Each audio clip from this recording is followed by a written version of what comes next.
ఇంటి నుంచి బయటకు వెళ్ళేటప్పుడు బయట నుంచి ఇంటికి వచ్చేటప్పుడు ఒక రకరకాల కాన్వాయ్లు దర్పం ప్రదర్శిస్తూ ఉంటారు.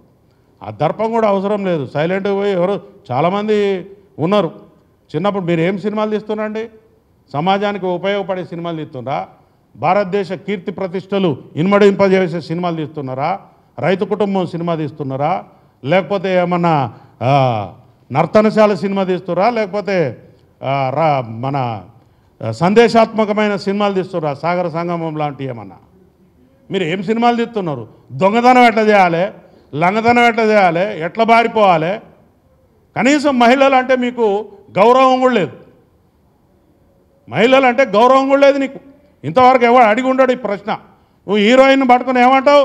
అరే 1000 రూపాయలు ఇస్తే అది ముద్దు వేరే అడుగురా అంటావు. ఇదే నువ్వు నేర్పించేది? ఏం నేర్పిస్తున్నావు సమాజానికి? ఒకసారి సినిమా తీసేటప్పుడు మా బిడ్డలు గరీబోళ్ళు ఎందుకు నీ 3000-5000 రూపాయల టికెట్లు కొని ఎందుకు పోవాలి? దానికి ఒక హైప్ క్రియేట్ చేస్తున్నావు. దానికి ఒక థియేటర్ లేకుండా, ఇంకొక కొత్త సినిమా లేకుండా మీరు సినిమాలను పంచుకొని టైమ్లీ నెలకొకడు సినిమా పెట్టుకోవాలి. ఆ సినిమా తప్ప ఇంకొక సినిమా ఆడద్దు. ఏముంది మీ దాదాగిరి? మీకు ఆ రైట్ ఉందా? ఒక ఉపాయం ప్రకారం నీ సినిమా తప్ప ఇంకొక సినిమా లేకుండా చేసి ప్రజలను ఆ సినిమానే ఖచ్చితంగా చూసేలా మీరు మలుపుతూ ఉన్నారు. ఒక కెనాల్ వాటర్ పోతుంటే ఏ పంట పొలంలోకి మలపాలనో రైతుకు తెలిసిన లాగా మీరు దీన్ని పండించుకుంటున్నారు. సినిమా టాకీస్లా రేట్లు 100 రూపాయలు, 50 రూపాయలు, 20 రూపాయలు ఉంటుండే. ఆ రేట్లు 100 పక్కన 4 సున్నాలు, 25 పక్కన 2 సున్నాలు. ఏంటిదండి ఇది? What is this? నిన్నెవరు మేము బతిలానేమా మా కోసం ఒక ఇట్లాంటి సినిమా తీసిపెట్టని? నేను ఇక్కడి నుంచి చెప్తున్నా. నువ్వేమన్నా పారంజి సినిమాలు చూపిస్తున్నావా బాబు? ఈ దేశాని కోసం ఏమన్నా చెప్తున్నావా?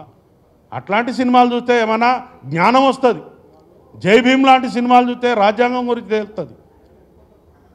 లేకపోతే చారిత్రాత్మకమైన సినిమాలు చూస్తే, కోడెనాగు లాంటి సినిమాలు చూస్తే కులాన్ని ఎట్లా విడగొట్టాలని తెలుస్తుంది.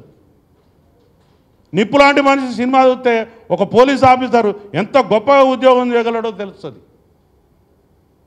ఒక మత సామరస్యం ఎట్లుండాలో తెలుస్తుంది. నువ్వు చేసేదేంటయా? నువ్వు చేసేదేంటి? నీకు ఎవడిస్తున్నాడు గైడెన్స్? చెప్పేది ఒకటి, చేసేది ఒకటి.